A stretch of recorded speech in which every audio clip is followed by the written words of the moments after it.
Assalamualaikum warahmatullahi wabarakatuh. Alhamdulillah. Alhamdulillahilladzi hadana li hadza wa ma kunna linahtadiya laula an hadanallah. Asyhadu an la ilaha illallah, asyhadu anna Muhammadar Rasulullah. Allahumma shalli wa sallim ala sayyidina Muhammadin wa ala alihi wa sahbihi ajma'in. Amma ba'du. Ini di kitab Durratun Nasihin menjelaskan tentang ada 3 ayat yang Allah turunkan membahas 3 perkara. Di mana 3 perkara ini harus dilakukan dengan 3 perkara berikutnya. Jika 3 perkara ini tidak dilakukan dengan 3 perkara berikutnya, maka 3 perkara ini tidak sah, tidak diterima. Oke, ayat yang pertama adalah aqimus shalah wa atuz zakah. Dirikanlah sholat dan tunaikanlah zakat. Jika ada orang yang hanya sholat saja tapi tidak zakat, maka sholatnya tidak diterima. Atau sebaliknya, ada orang kaya raya, luar biasa kayanya. Hartanya di mana-mana, mobilnya banyak sampai nggak muat parkir di rumahnya, numpang ke mall-mall. Saking banyaknya mobilnya, saking banyaknya hartanya, tapi dia tidak zakat. Tapi sholat, tapi nggak zakat, maka sholatnya tidak diterima. Yang kedua, ayatnya adalah atiullah wa atiur rasul. Engkau harus patuh kepada Allah, harus taat kepada Allah, juga kepada Rasul. Tapi ini hanya salah satunya yang taat. Ada seseorang taat kepada Allah saja, tapi nggak taat kepada Rasul. Ada yang taat kepada Rasul, tapi nggak taat kepada Allah. Jadi itu tidak diterima. Harus dilakukan kedua-duanya. Taatlah kepada Allah dan patuhlah kepada Rasulullah Sallallahu Alaihi Wasallam. Yang ketiga, anishkurli wali walidaika. Engkau bersyukur kepadaku dan juga kepada orang tuamu. Engkau hanya bersyukur kepadaku, melakukan ibadah-ibadah sebagai bentuk syukur engkau kepadaku, tapi engkau durhaka kepada orang tuamu. Lah. Percuma. Rasa syukurmu padaku itu percuma. Karena ada hadis, man ardo walidayhi faqad ardo khaliqahu. Barang siapa yang ridho kedua orang tuanya, maka sesungguhnya ridho juga penciptanya. Wa man askhata walidayhi faqad askhata khaliqahu. Dan juga barang siapa yang membuat murka orang tuanya, maka murka juga penciptanya. Nah inilah, ridho orang tua ada di ridho Allah ada di ridho orang tua. Ridho ibumu dikabulkan, doa ibumu dikabulkan Tuhan. Nah itulah lagunya Rhoma Irama ya. Itu berdasarkan ayat ini, berdasarkan kitab ini mungkin. Beliau ngarang lagu setelah baca kitab ini mungkin. Nah ini ada kisah Nabi Sulaiman. Jadi berkaitan tentang anishkurli wali walidaik, berbakti kepada orang tua, minta ridhonya orang tua, maka Allah akan ridho. Ini adalah ada kisah Nabi Sulaiman suatu ketika jalan-jalan. Jalan-jalannya Nabi Sulaiman bukan jalan kaki, tapi ia jalan-jalan di antaranya langit dan bumi. Maka ia terbang. Karena Nabi Sulaiman bisa menguasai angin. Wahai angin, bawalah aku untuk terbang ke sana. Terbang. Pasukannya Nabi Sulaiman ini dari bangsa manusia, bangsa jin, angin, api dan segala macamnya. Hewan-hewan semua. Maka angin menerbangkan Nabi Sulaiman untuk jalan-jalan. Tiba di suatu laut, Nabi Sulaiman melihat laut ini ada ombak yang sangat besar. Nabi Sulaiman penasaran, angin tolong berhenti di sini, aku mau lihat-lihat laut. Berhenti di sana, Nabi Sulaiman menyuruh jin Ifrit, coba kamu cek di dasar lautan ini ada apa. Ifrit menyelam, ngecek, ternyata di dasar lautan itu ada kubah, ada cangkang dari mutiara putih yang luar biasa, tak berlubang, sama seperti telur, cangkang telur itu. Tapi ini dari mutiara yang keras, gak ada lubangnya sama sekali. Akhirnya sama Ifrit dibawa ke atas, ditunjukkan kepada Nabi Sulaiman. Ya Nabi Allah, ini aku menemukan ini, aku gak tahu apa ini. Maka Nabi Sulaiman berdoa kepada Allah, ya Allah bukakanlah cangkang ini, kubah ini. Terbukalah kubah itu, didapati ada pemuda sedang sujud. Kaget Nabi Sulaiman. Nabi Sulaiman bertanya, wahai pemuda, Siapa engkau? Apakah engkau golongan malaikat? Atau golongan jin? Atau golongan manusia? Si pemuda menjawab, saya ini dari manusia, golongan manusia. Maka Nabi Sulaiman penasaran bertanya,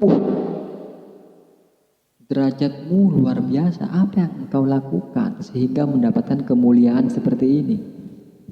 Maka si pemuda menjawab, saya ini punya ibu yang sudah sepuh, tua, lemas, gak bisa apa-apa, gak bisa jalan. Setiap kemana-mana mesti saya gendong. Saya nyapu, saya gendong. Saya kerja, saya gendong ibu saya. Saya gendong ibu saya kemana-mana. Ibu saya lapar, saya suapin dan segala macamnya. Saya benar-benar tidak lepas dari ibu. Karena ibu sudah tua, tidak berdaya, gak bisa ngapa-ngapain lah pokoknya. Saya yang juga mandikan ibu, yang ngasih pakaian, yang memberikan makan dan segala macamnya. Pergi kemana-mana digendong. Lah, suatu ketika ibu ini berdoa. Waktu digendong, ibu berdoa, ya Allah. Apa doanya? Nah ini, Allahumma rzuqhul qana'ata waj'al makanahu ba'da wafati fi maudhi'ila fil ardi wala fis sama. Ya Allah, berikanlah rezeki kepada anakku ini dan jadikanlah tempat baginya tidak di bumi juga tidak di langit. Doanya si ibu. Ba'da wafati, setelah kematianku. Ya Allah, berikanlah rezeki kepada anakku dan jadikanlah suatu tempat setelah aku mati bagi anakku ini, tapi tempatnya itu bukan di langit juga bukan di bumi. Ini doanya ibuku, kata si pemuda. Setelah ibuku wafat, tiba-tiba aku dihadapkan oleh batu yang terbuat dari mutiara. Lalu batu itu terbuka, maka aku masuk ke dalamnya. Tiba-tiba batu itu tertutup hingga saat ini aku ada di dalam batu itu. Aku nggak tahu batu itu larinya kemana. Sehingga aku tidak tahu batu yang aku masukin itu ada di bumi atau ada di langit. Aku nggak tahu. Sampai sekarang dibuka bertemu dengan engkau, wahai Nabi, kata si pemuda.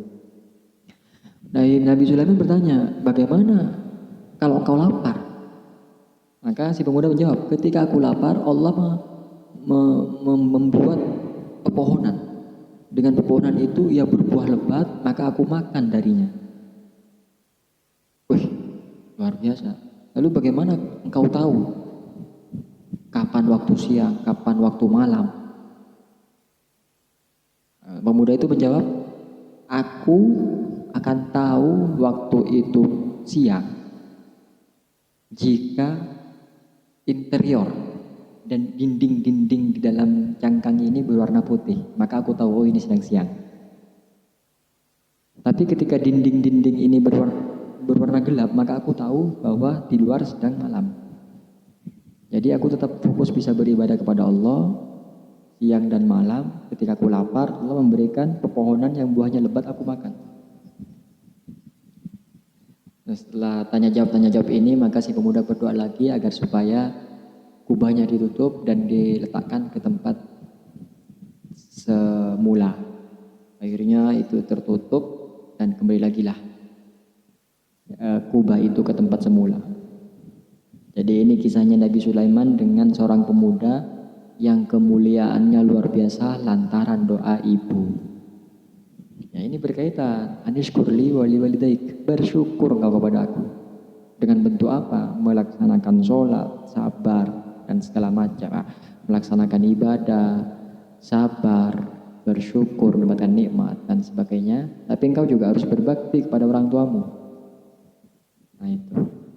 Ya inilah kisah yang sangat penting buat saya pribadi selaku anak untuk berbakti kepada orang tua. Syukur-syukur selaku orang tua kita semua ini harus pandai berdoa yang positif untuk anak.